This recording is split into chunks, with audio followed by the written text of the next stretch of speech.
Let's talk about a gold rush. Not for gold, but for AI. Right now, everyone, and I mean everyone, from the boardroom to the classroom is scrambling to get a piece of this technology. But here's the thing, this mad dash has created a massive problem. Our schools, our workplaces, they're just not ready for it. So today, we're diving into this huge readiness gap and what it really means for all of us. So first up, just how big is this AI takeover? Well, let's look at the numbers because they tell a pretty wild story. We're talking about a tidal wave that's fundamentally changing how we work and how we learn. Okay, check this out.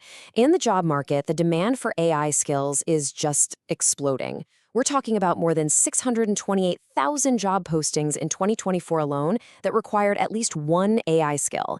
And you gotta understand, this isn't just for coders or tech geniuses. We're seeing this pop up everywhere. In every industry, AI skills are fast becoming a basic requirement. And this isn't some flash in the pan. It's a huge, accelerating trend. If you go back to 2010, barely 0.5% of job postings even mentioned AI. Fast forward to 2024, and that's jumped to 1.7%. Now, that might not sound like a giant number by itself, but it's a 240% increase. The job market is practically screaming at us. AI is no longer a nice-to-have. But this gold rush, it's not just happening at the office. It is absolutely sweeping through our classrooms. A study found that 54%, more than half of all middle and high school students are already using AI for their schoolwork. They're not waiting for the curriculum to catch up. They're jumping in headfirst. Okay, so adoption is through the roof, and it's happening at lightning speed. But this is where we hit the real conflict in the story.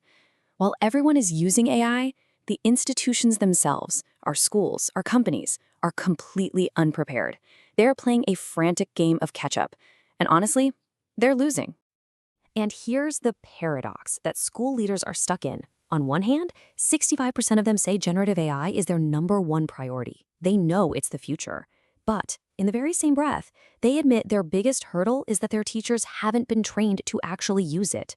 It's like they can see the destination, but they have absolutely no map to get there. This lack of preparation creates what you could call a policy vacuum. Get this, a majority of schools, 55% of them, are operating with no official rules on AI use. Think about that. More than half of students are using these tools, but most of their schools have no clear guidance. It's the Wild West. And it's not just schools, tons of companies are in the same boat, leaving everyone to just guess. Now, this isn't just a paperwork problem. This policy vacuum has a real human cost. It's creating confusion, uncertainty, and a whole lot of stress for the students who are caught in the middle. This leads to the one question that's on every student's mind. Without clear rules, how are you supposed to know if using AI to brainstorm an essay is a smart study tactic or if it's cheating? Where is the line? Right now, for most students, that line is completely blurry. And that uncertainty is causing some serious anxiety. The same research found that 51% of students, that's 1 out of every 2, are genuinely worried that they'll be falsely accused of cheating with AI. So this amazing tool that could revolutionize learning is also becoming a source of fear. And as if this wasn't complicated enough, this challenge isn't being felt equally everywhere. When you start to dig into the data, you see that this readiness gap is quickly turning into a new and pretty troubling equity gap. Just look at this chart. The difference is stark. In low-poverty school districts, 2/3 of them are getting their teachers AI training. But in high-poverty districts, that number drops to just 39%. So students and teachers in wealthier areas are getting a huge head start, while kids in underserved communities are at risk of being left behind. Again. So yeah, it's a big problem with some pretty serious consequences. The question is, how do we even start to fix it? Well, the good news is that while the big institutions are moving slow, the educators on the front lines, they aren't waiting around. They're already figuring it out. With no official training, teachers are just getting creative. They're using AI to generate customized rubrics. They're creating mini textbooks for students who need a different reading level. They're even having kids compare their own writing to an AI's to help them improve. This is real ground-up innovation, and it's happening right now. So, building on that energy, researchers have basically laid out a roadmap.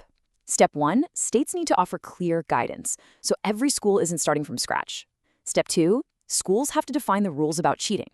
Step 3, Training needs to focus on how AI can help critical thinking, not replace it. And finally, step 4, we have to get support to those high-poverty schools to close that equity gap. And really, these same principles apply to the business world too. Which brings us to the final, crucial question. This technology isn't slowing down. It's evolving every single day. The AI gold rush is here whether we're ready for it or not. So the real question isn't if we'll adapt, but how. How do we build systems in our schools and our workplaces that can keep up with this change and do it in a way that's fair and equitable for everyone?